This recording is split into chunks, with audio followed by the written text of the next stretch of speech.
Plongez dans le récapitulatif complet et anticipé de la saison 3 d'ici Tout commence avec 699, prévu pour une diffusion le lundi 3 juillet 2023. Dans cet épisode, Enzo est sorti de l'hôpital mais l'institut n'est pas adapté au fauteuil roulant. De son côté, Hortense sollicite Vic pour qu'il devienne son témoin. Un autre événement marquant survient lorsque Benoît Delobel, tout juste rentré de Tokyo, apprend la nouvelle du double mariage de Greg, ce qui provoque en lui une grande colère. Nous allons maintenant entrer dans les détails du contenu.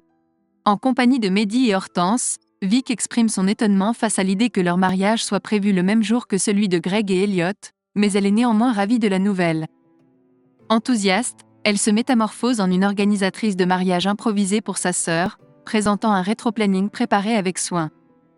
C'est alors que Hortense profite de cette occasion pour formuler une demande particulière à Vic. Elle souhaite que sa sœur devienne son témoin, afin de l'avoir à ses côtés le jour de son mariage. Vic accepte avec joie. Enzo quitte l'hôpital en fauteuil roulant, conscient qu'il doit se rétablir avant sa prochaine opération qui lui permettra de retrouver l'usage de ses jambes. Malgré l'envie d'Enzo de réaliser sa grande présentation orale pour son master, son médecin insiste sur l'importance de ménager ses forces et de se reposer. Elliot interroge Greg sur sa tenue pour le mariage, mais ce dernier préfère garder la surprise. Ensuite, il s'assure que Greg est toujours d'accord pour la double cérémonie. Au départ, Greg avoue avoir eu des doutes, mais il promet à Elliot de ne pas se forcer. Cependant, il est stressé à l'idée de l'arrivée de son père depuis Tokyo aujourd'hui, car il ignore comment il réagira à l'annonce du double mariage. Greg sait que son père a toujours souhaité un mariage traditionnel pour lui, et il réalise qu'il fait exactement le contraire de ce que son père espérait. Il craint que ce double mariage ne soit la goutte qui fasse déborder le vase. Elliot tente de le rassurer en affirmant que ce qui importe le plus à Benoît, c'est le bonheur de Greg. Leur conversation est interrompue par l'arrivée surprise d'Hortense, qui a contacté la mairie pour que les bans soient publiés. Ainsi, Mehdi et elle pourront se marier le même jour qu'eux. Par la suite, Hortense propose à Deva d'être sa demoiselle d'honneur, une offre que Deva accepte avec joie.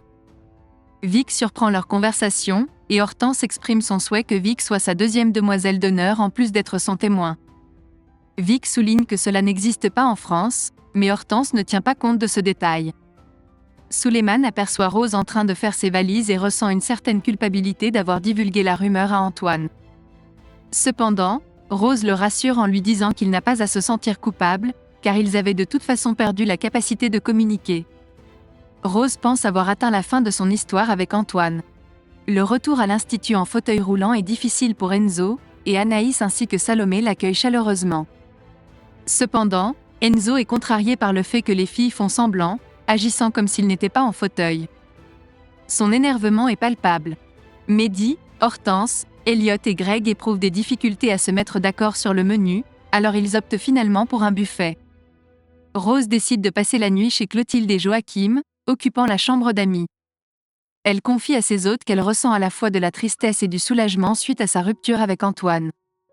Rose admet qu'elle a été surprise par la séparation, mais qu'elle s'en sort pour le moment, ayant déjà fait le deuil de leur relation il y a quelque temps. Antoine informe Clotilde qu'il a arrangé les choses pour Solal et qu'il ne se rendra pas à Dunkerque. Il demande à Clotilde de ne pas laisser Rose seule. Antoine se sent comme s'il nageait dans le vide, subissant les conséquences de cette rupture. Clotilde ressent une certaine gêne, car en réalité, Rose vit plutôt bien la séparation. Lionel et Vic consacrent du temps à préparer leur discours de mariage. Vic suggère l'idée de créer une vidéo avec des messages bienveillants de la part des invités. Elliot demande à ce que Benoît Delobel ne soit pas informé pour le moment du double mariage. En raison de l'impossibilité d'Enzo de se rendre à l'étage de l'institut, il ne peut pas accéder à sa chambre à l'internat. Il doit donc passer la nuit à l'hôtel avec ses parents. Enzo demande à Joachim de faire descendre Tessier, car il ne peut pas se rendre dans son bureau pour le rencontrer. Elliot fait part à Lionel de sa demande de célébrer le mariage. Greg confie à Lionel qu'il a contacté son père pendant son séjour à Tokyo, car il éprouvait des difficultés dans le restaurant où il travaillait. Il se sentait incapable d'imposer son autorité.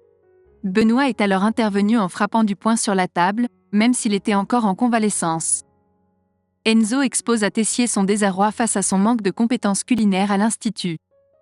Tessier lui répond qu'il n'a pas de solution à court terme, car il n'a pas de service adapté en fauteuil roulant.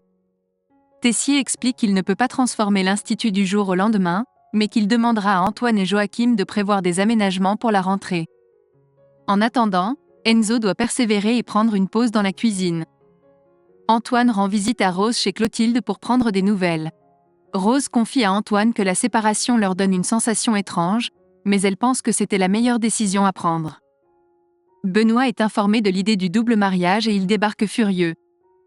Il exprime à Greg et Elliot sa colère en leur affirmant qu'ils vont se rendre ridicules, passant pour des personnages grotesques. Benoît est en état de fureur.